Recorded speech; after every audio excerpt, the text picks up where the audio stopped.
As you heard, I'm a graduate of West Point. I'm a third-generation Chinese-American, which basically means it was my grandparents who immigrated to this country. My parents also being born right here in the United States. But not only am I a West Point graduate, I actually come from a family that has its roots in the military. My younger brother is also a West Point graduate.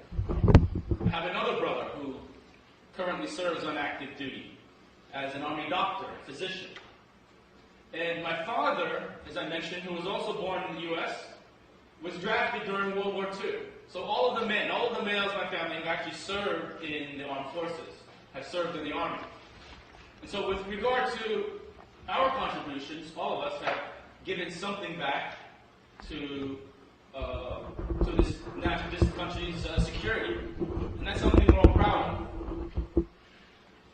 I'm also a veteran, or someone who has served in two of our nation's conflict, someone who was deployed to a declared combat zone in the aftermath of the First Gulf War as an air defense artillery officer, and that was back in late 91 into early 92.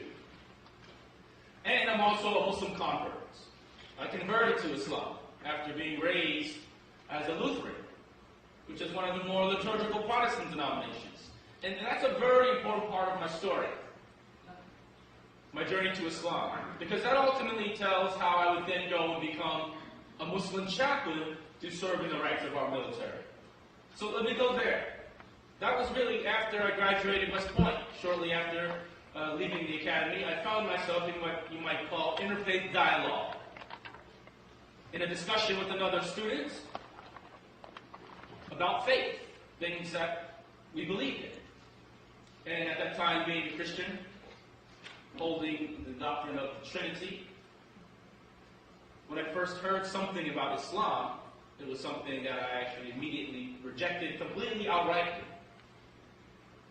But in that conversation, there was a challenge put to me, and that challenge was simple.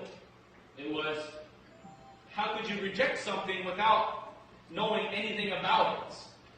And that made sense. It made sense to me. I didn't know anything about Islam. So how could I automatically reject it in all forms and aspects?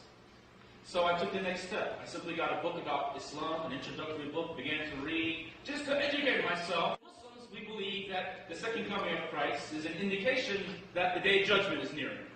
The day of judgment, when all souls, all mankind are put forth in front of God and held accountable on the day of judgment. So this is a belief that I held as a Christian. The belief in the day of judgment, the belief in heaven and hell. Muslims also hold that belief of heaven and hell, the day of judgment. As I read further, I read some very familiar names. Names like Abraham, Moses, David, Joseph, Noah. I read the story of Noah in the Muslim tradition, and it was about this individual who built this massive ark and sailed the floods. Of course, it was the same Noah that you find in the biblical traditions. It was the same Joseph, the same David, the same Moses, the same Abraham. Muslims also followed this lineage of prophets who essentially had a simple message, and that was to believe in one God. Jesus taught this message.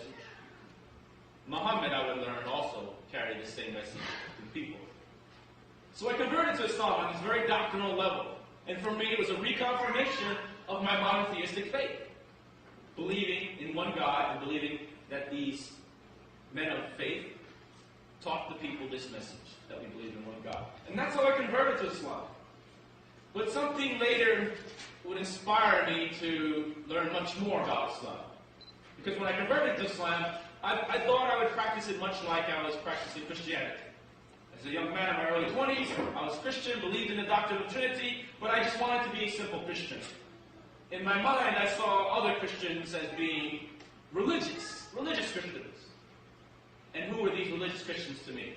To me, they were those who went to church every Sunday.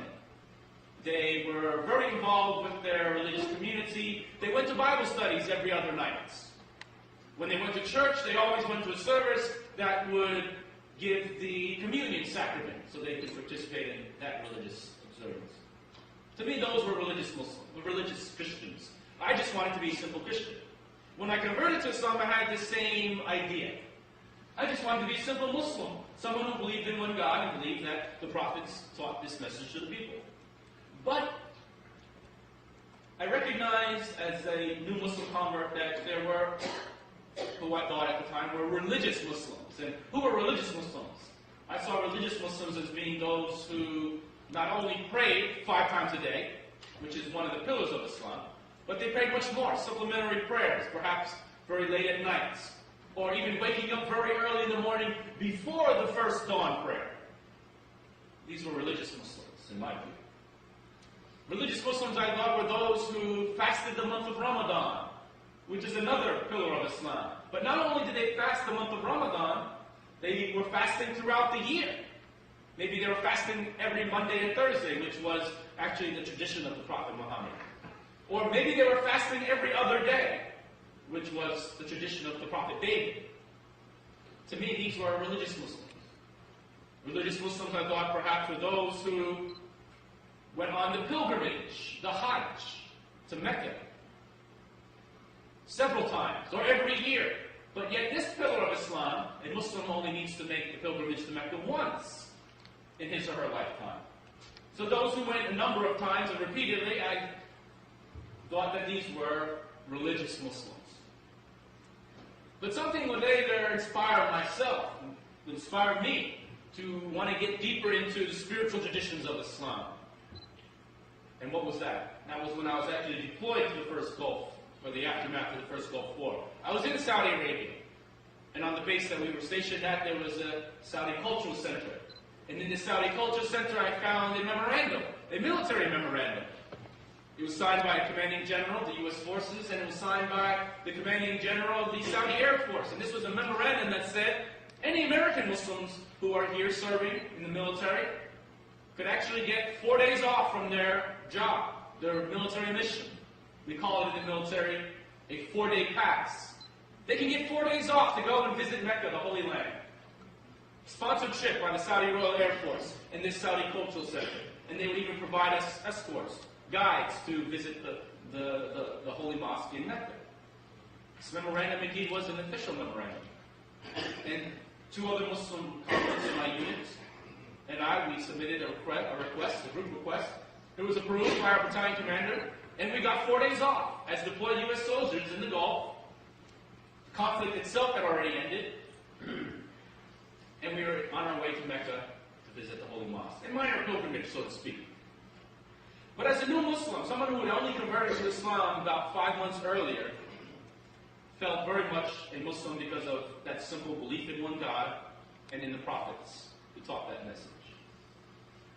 But I was still like many who predominantly saw Muslims as people of African American ethnicity, like we see here in the United States, many Muslims from the African American community, or people who are either Middle Eastern or people of Arab descent.